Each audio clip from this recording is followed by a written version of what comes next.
हाँ हाँ टी परिचय रख पाला गायक जयचंद्र बड़दलाई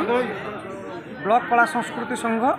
पूर्वतन भाइस प्रेसिडेंट। हाँ आज जो ब्लॉक कार्यालय सामने धारणा बसते कौन या घटना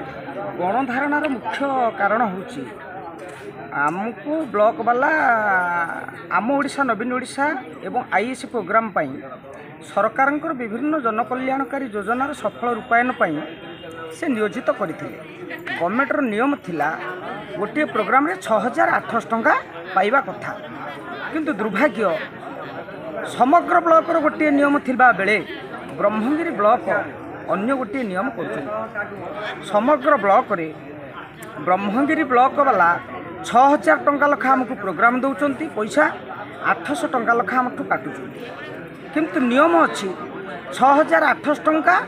अकाउंट पेमेंट करने किंतु ब्रह्मगिरी वाला ताकू 6000 टंका लखा बाय हैंड दौर ये गला एक कथा। द्वितीय कथा कला संस्कृति संघ दीर्घ दिन चलवा भितर एजावत यार सभ्य संख्या केते जन पंजीकृत होती जहाँकि ब्लॉक एजावत आमको टोकन खंडिए देनी रसीद खंडिए देनी तेणु आम दाबी रखुचु आमको यथाशीघ्र आम प्राप्य देवा सहित आमको केते संख्यक आम कलाकार रही आमको टोकन प्रदान करा जाऊ। प्रति ब्लॉक रे गोटे कार्यालय अच्छी कलाकार माने बसिबे तांको दुख सुख विचार करने किंतु ब्रह्मगिरी ब्लॉक एजावत आमको गृह खंडिए भी से कार्यालय देले ना एमती आमर 5 दफा दाबी रही आज जे ये जो ब्लॉक सरकारी बाबू माने आम कलाकार प्रति अहेतुक अवहेला करिसंती तेणु जदि या द्वारा से आमर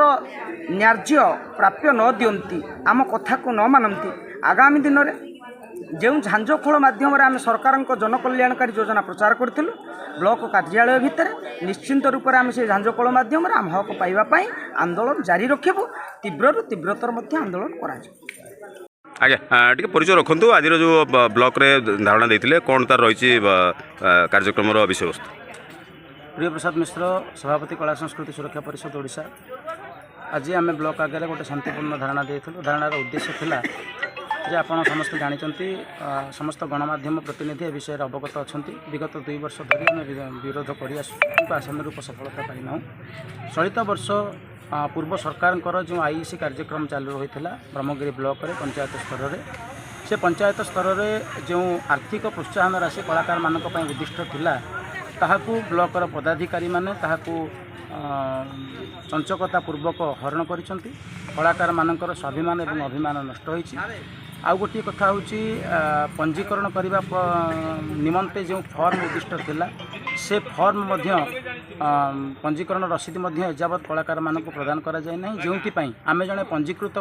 कलाकार बोली आम पाखे कौन प्रमाण ना आज यही दाबी आम मैंने ब्लॉक आगे धारणा बसीलु आदि यही गोटे सप्ताह भितर आम दाबी पूरण न हुए आमर आगामी 26 तारिख में ब्लॉक घेराव होवार योजना करा।